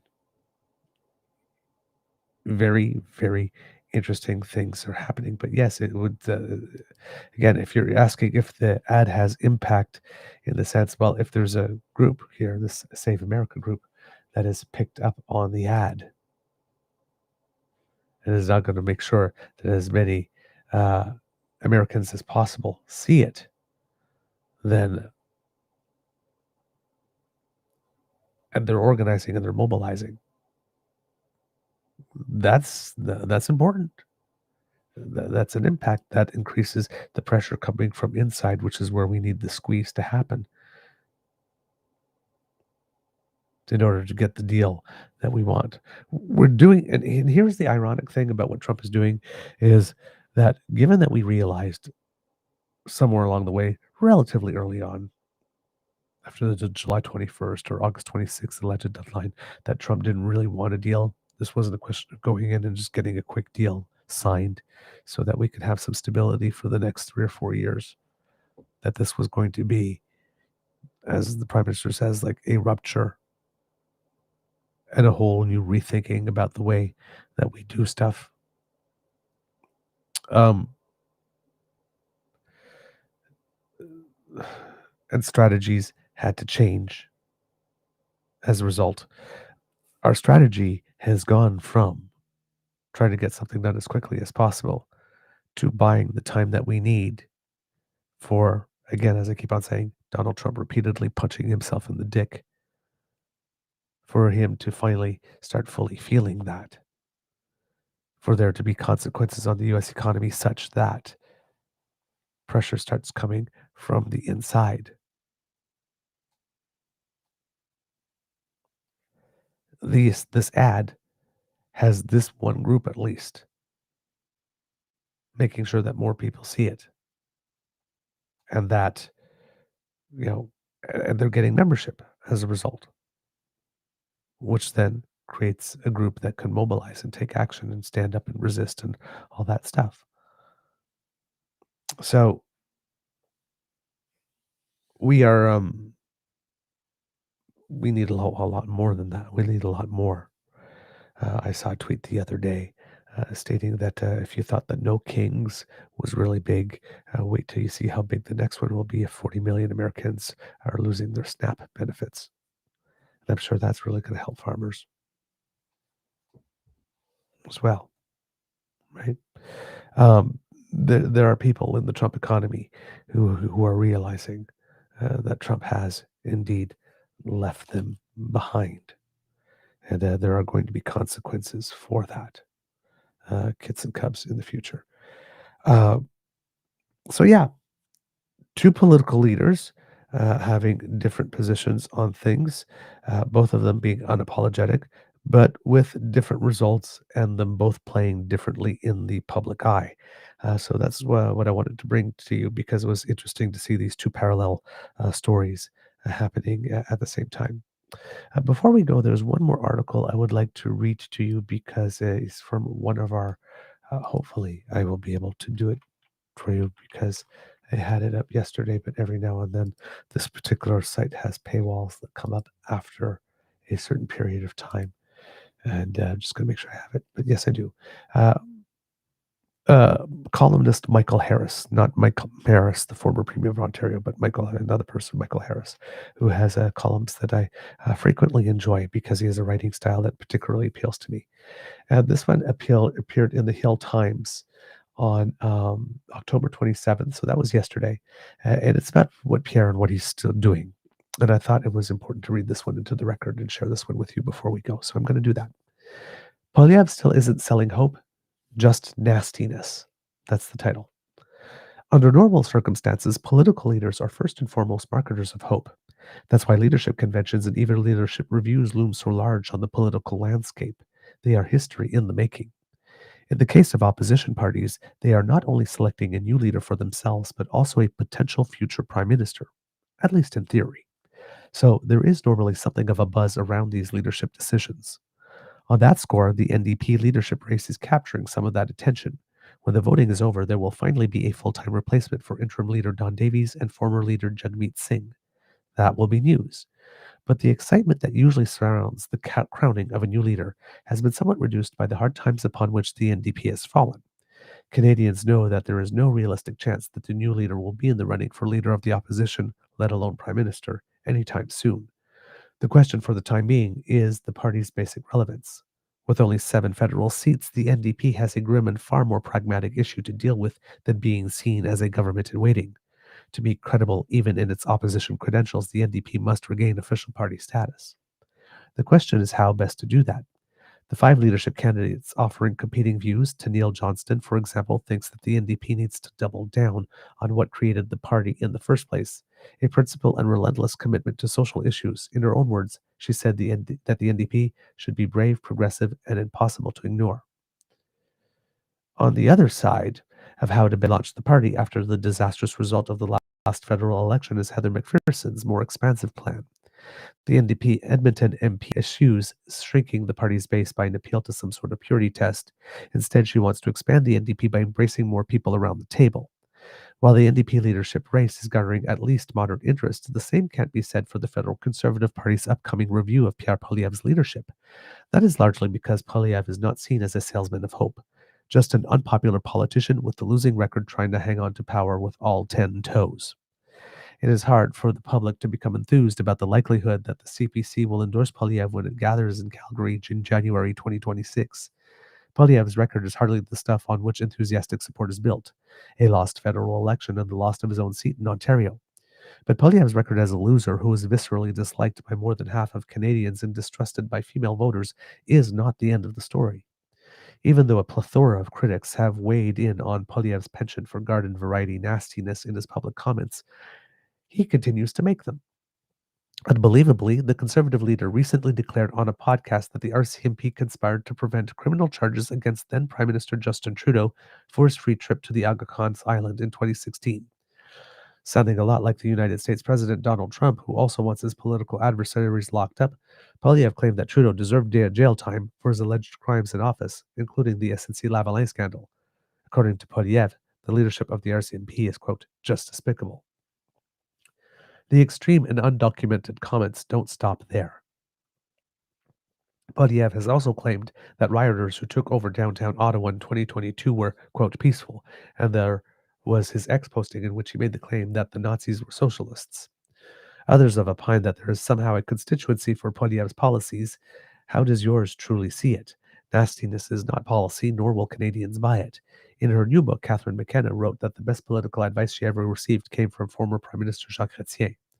The little guy from Shawinigan told her that, quote, Canadians are reasonable. Be reasonable. Instead of being reasonable, Poilievre is caustic, divisive, and unhinged, at least to the extent that he never provides proof for his increasingly outlandish accusations. Pardon me, I do have to cough.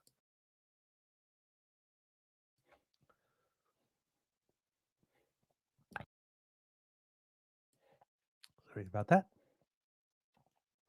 Canadians are not excited about the CPC's leadership review because it depresses them that the once formidable Progressive Conservative Party has become a populist shadow of its former self. And it's not just yours truly saying it. With just a few months before Poilievre's leadership review in Calgary, serious challenges have become public in what can only be described as a shocking way. None other than Dimitri Tues, former Prime Minister Stephen Harper's press secretary when the CPC was in power, lowered the boom at Poilievre. Tudas's indictment of Poilievre is shockingly all-embracing and unconditional. Harper's former right-hand man accused Poilievre of undoing all the major objectives that his former boss had accomplished for the party. In his own words, Tues accused the current CBC leader of destroying, quote, the principled, serious, and credible Conservative Party that Harper worked so hard to lead and to bring to power one of substance, maturity, and integrity.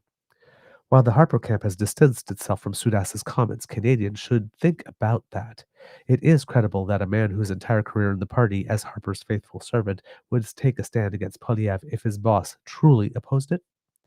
From here, what Tues had to say about Poilievre's failed leadership looks like a striking permission signal to other Conservatives that it's okay to oppose the current leader at his leadership review. It may be true that Harper still supports the current Conservative leader, but his denials to one side. If Harper is having doubts about the current leader's stewardship of the party, Poilievre's days as a leader are numbered. Calgary will tell the tale. So there you go. I like the way Mike Harris uh, puts some frames there. So talking about the NDP leadership race as an opening to talk about the conservative leadership, I guess, confirmation that's about to appear. And, while one uh, is trying to at least look at some hope for its renewal, the other one just has what I like to call political fentanyl to inject into the system. All right, kids and cubs, that's the end of this episode of the Daily Beaver Morning Show. We hope that you love listening to us because we love making this for you. Remember, sharing is caring and word of mouth is priceless. So please tell your peeps and poops all about us. We really appreciate it when you do. Kids and cubs, if you would like us to help you because you might be a busy kid on the go trying to make good things happen in the world, but you still want to remain informed, well, you can do that thanks to the Ray Girl who has sponsored our pod page. That QR code that's about to appear would bring you right there. And if you go to podpage.com/the True North Eager Beaver with a hyphen between each one of those words and click on subscribe, when we have a fresh audio cast off the podcast bandwidth, it comes directly to your favorite feed, and therefore then you can pick us up and take us with you wherever you go, because we like to help. Now, kids and cubs, if you would like to help us, please grab your e-surfboards and make your way on down to the True North Eager Beaver Media Incorporated YouTube page, where our buttons like, share, and subscribe are waiting for you to be clicked on. Pardon me, I have to cough again.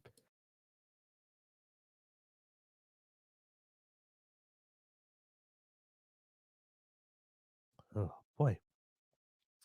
So, kids and cubs, if you would like to do that, that helps us with the algorithm, and it makes us very happy when we see our numbers go up. So, thank you very much.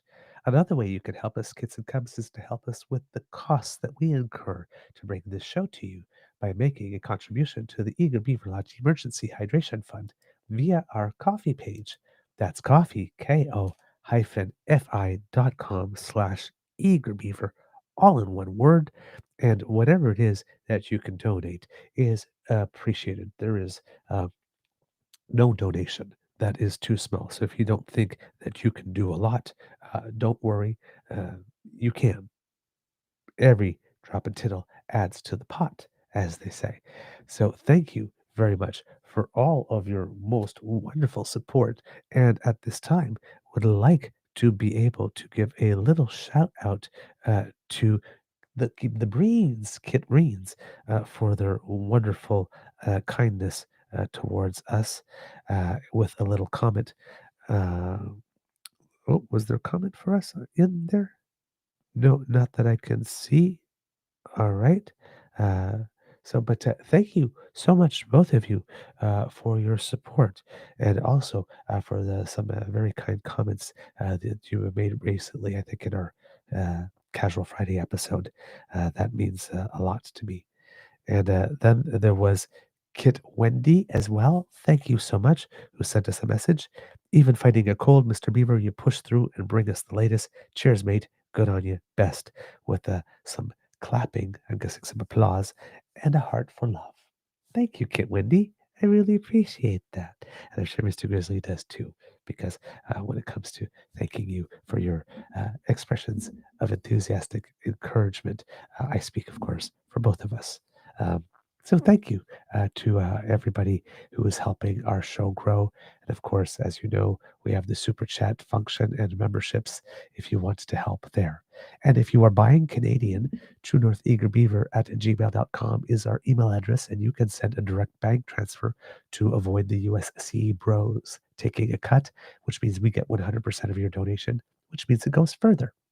Now, kids and cubs, if you're not able to donate financially, please do not worry, because the gifts of your attention and participation are the ones that matter the most to us, and we love to hear from you. And truenortheagerbeaver@gmail.com is the same email address you can use to let us know what you think about the show, good, bad, or ugly, or to send us some show suggestions or even ideas for guests that we could have on the show. We love to hear from you.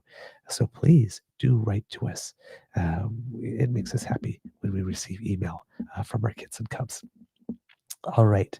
It's like you're thinking about us a little bit after the show is over, and that you want to keep the conversation going a little bit. So it's, yeah, it gives us a warm fuzzy to see email from our kids and cubs when it comes in. So thank you to those who write and send us a whole bunch of information. Kids and cub and tips and leads and things to help in our research for the episodes that we do. And of course, for all of you who help promote our episodes as well. We appreciate everything. Without you, we would not be doing as well as we are. Kids and cubs, let's see. What do we have here after? So, yeah, because democracy is something that you do. We're getting close to the end in Alberta, forever-canadian.ca. If you haven't yet put your signature on, please do, so that we can make sure that we reach that threshold and that we have a positive question on a citizen's ballot, something to vote for rather than vote against. That would be lovely for a change now, wouldn't it? If you live in the province of Quebec, November 2nd is Municipal Elections Day there, so be prepared to vote. And of course, November 3rd is Election Day in the Yukon Territory. Did not have time this morning to look up results from Nunavut. I had to tune in to the CBC coverage a little bit last night, but because all the names of the candidates were listed in Indigenous spelling, I could read the numbers, but I had no idea who was winning what. So I have to wait for some more updated information. But hopefully, I will have information on that for you tomorrow, kids and cubs. And of course, petition our comments petition E-6679. Please, kids and cubs, go out and sign that to help bring a little more honesty to our Canadian politics. We've crossed the 38,000 signature mark now. So let's see how much we can make this grow, because it is a wonderful initiative. And kids and cubs, as usual, once again, I will put the link in the chat so that you can share it. Words of wisdom, kids and cubs. Sometimes jumping on a bandwagon is not sports bandwagon is not the best thing for your sleep. So please bandwagon in moderation. It's a marathon, not a sprint. Make sure you can stay up long enough to stay in the game, so to speak. All right, kids and cubs, it could be a tough world out there, so please be kind to and gentle with yourself. And now at the count of 3, may I please have a little group participation and hear you all say, Mr. Beaver, please cue the cock. In 1, 2, and 3. Oh, yes, absolutely. You want it? You got it. You are listening to a True North Eager Beaver Media Incorporated podcast. The True North Eager Beaver podcasts are proudly brought to you by our founding sponsors, the Misfit Mysteries from Corvid Moon Publishing, your source for science fiction, fantasy, and cozy mysteries featuring a broad diversity of characters, CanadianTarot.com, their uniquely Canadian online eclectic tarot community, and the Peppermaster, hot pepper sauces made from farm-fresh ingredients to thrill your taste buds and expand your mind. We are grateful to the Crier Media Network for its support, Pete Jarvis for our artwork, and Paul Joseph Something for our opening and closing sequence music.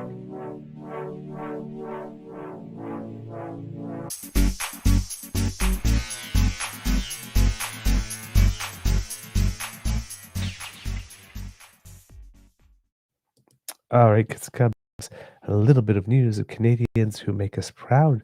The Canadian women's under-17 soccer team is participating in the under-17 World Cup. They won their 3 matches in the rounds to finish at the top of their pool and will be playing, I believe, Zimbabwe tomorrow in the first round of the playoffs. And they're lined up for a second round match, potentially with Brazil, which might be something that would keep your hands full. So we will cheer for them. And of course, well, we have more Jays tonight if I can get a nap. All right. With that, amouri bisous, and I'm gone.